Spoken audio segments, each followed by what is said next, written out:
Kita beralih ke informasi lain pemirsa. Sebuah video menampilkan oknum kepala sekolah dan guru SDN 2 Ciodeng, Pandeglang, Banten yang tengah asyik berkaraoke di jam belajar viral di media sosial. Oknum Capsek dan guru tersebut berkaraoke diduga menggunakan Smart TV bantuan dari pemerintah.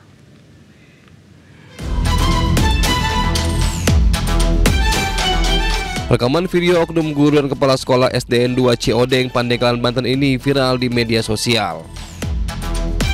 Keduanya nampak berkaraoke bersama, diduga menggunakan Smart TV pemberian pemerintah pada jam belajar mengajar masih berlangsung. Padahal, pemberian Smart TV dilakukan oleh pemerintah ke sekolah-sekolah di Indonesia untuk membantu proses pembelajaran.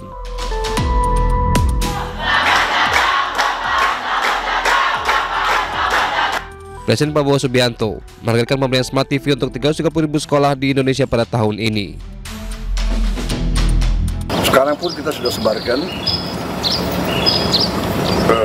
tapi baru mampu satu sekolah, satu layar digital pintar, istilahnya smart digital screen, smart television.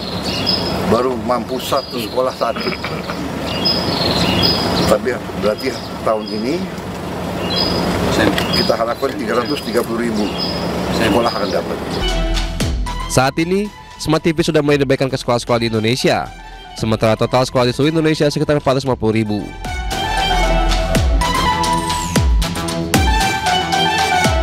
Kepala Staf Kepresidenan Kodari menyebut, pembagian Smart TV sudah mencakup sekitar 70% dari seluruh sekolah di Indonesia. Tujuannya untuk memberikan materi ajar dengan kualitas merata di Indonesia. Tim Liputan iNews melaporkan.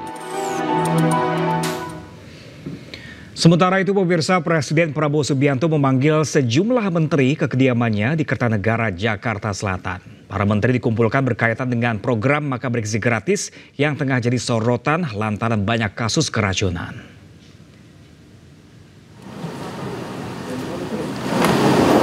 Presiden Prabowo Subianto mengumpulkan sejumlah menteri kabinet Merah Putih ke rumah Kertanegara, Jakarta Selatan pada Minggu malam. Pemanggilan dilakukan untuk memantau perkembangan sejumlah program unggulan.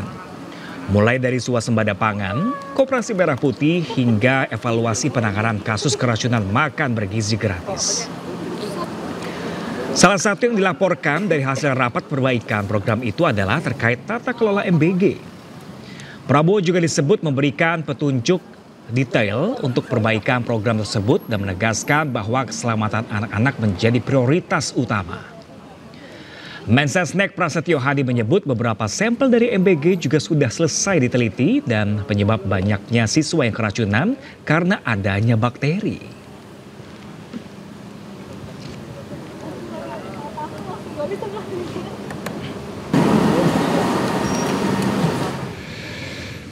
Pemerintah menutup sementara dapur penyedia makan bergizi gratis bermasalah dan sebabkan keracunan pelajar. Investigasi juga akan dilakukan untuk mencari penyebab keracunan makanan tersebut.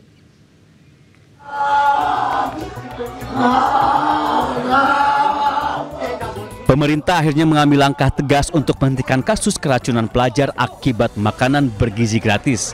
Menteri Koordinator Bidang Pangan Zulkifli Hasan mengatakan pemerintah akan memperbaiki tata kelola di bidang gizi nasional, salah satunya menutup dapur MBG yang bermasalah serta melakukan evaluasi.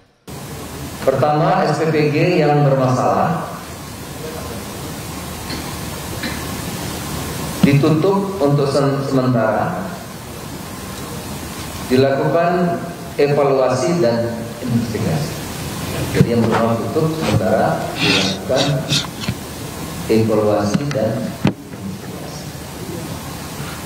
Salah satu evaluasi yang utama adalah mengenai kedisiplinan, kualitas, kemampuan juru masak tidak hanya di tempat yang terjadi, tapi di seluruh SPPG. Desakan untuk menghentikan sementara atau moratorium program MBG sudah disuarakan masyarakat dan berbagai lembaga sivil. Moratorium dilakukan agar pemerintah bisa melakukan evaluasi total. Kami sangat mendorong kepada pemerintah agar mengevaluasi total terhadap program ini. Bahkan kalau diperlukan adalah melakukan moratorium atau penghentian sementara untuk kemudian mengevaluasi terhadap keseluruhan apa yang dilaksanakan itu, terutama dari perspektif dapur, karena semua itu berasal dari dapur yang tidak higienis dan tidak tersertifikasi. Sejak diluncurkan 1 Januari hingga 14 September 2025, Jaringan Pemantau Indonesia mencatat sudah 6.452 siswa di 17 provinsi menjadi korban keracunan akibat MBG. Untuk itu perlu dilakukan langkah cepat demi menanggulangi masalah ini. Tim Liputan iNews melaporkan. Badan Gizi Nasional membuka saluran layanan pengaduan untuk pelaksanaan program makan bergizi gratis. Warga pun dapat menghubungi 2 nomor resmi dari layanan aduan tersebut.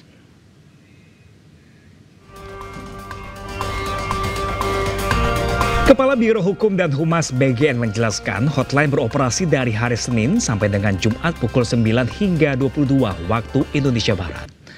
Dan pemirsa, berikut kontak hotline MBG BGN. Yang pertama di operator 1 di 088 293 800 268, kemudian di operator 2 di 088 293 800 376.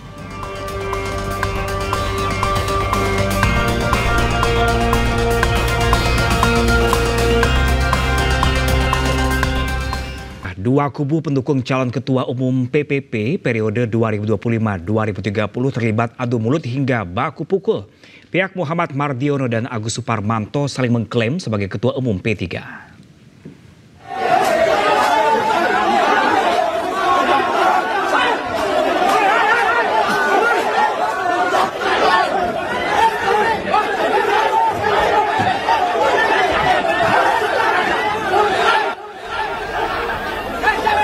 Pembukaan Muktamar ke-10 Partai Persatuan Pembangunan P3 di Ancol, Jakarta Utara berlangsung ricuh.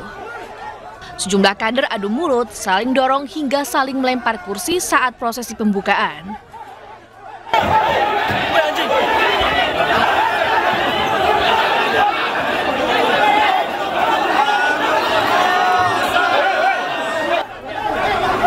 Momen itu terjadi ketika muktamar resmi dibuka oleh pelaksana tugas Ketua Umum P3 Muhammad Mardiono. Dua belah pihak kader terlibat perkelahian hingga sejumlah kader terluka. Satu pihak meneriakan perubahan dan pihak lain membalas dengan lanjutkan.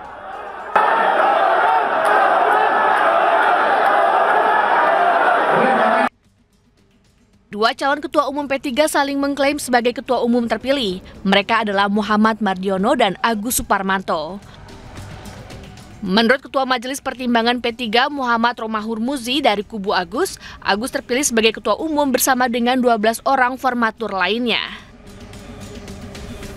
Jadi pada dasarnya sesuai yang rekan-rekan lihat hari ini, dijelaskan oleh panitia bahwa prosesnya muktamar dari awal sampai akhir telah dijelaskan secara detail dan clear. Ya, apabila terjadi klaim, yaitu hak warga negara untuk mengklaim. Tapi memang kita mengikuti aturan yang berlaku. Terima kasih. Sementara itu Muhammad Mardiono mengklaim menang secara aklamasi. Landasan muktamar ini landasannya adalah anggaran dasar dan anggaran rumah tangga. Proses muktamar ini adalah panjang, ya, melalui pembentukan OC, kemudian pembentukan SC dan seterusnya. Sehingga muktamar ini kita selenggarakan secara konstitusional. Namun demikian memang ada pihak-pihak lain yang memiliki kepentingan tertentu yang secara ilegal itu kemudian menimbulkan juga sebuah keriuhan. Oleh karena itu pimpinan sidang dan ketua OC langsung mengambil langkah-langkah cepat dan itu dibenarkan oleh anggaran dasar dan anggaran rumah tangga. Adu klaim kemenangan ini mengulang sejarah dualisme kepemimpinan di Partai Kaba pada tahun 2014 lalu, di mana Romahur Muzi alias Romi berseteru dengan Surya Dharma Ali. Tim Liputan iNews melaporkan.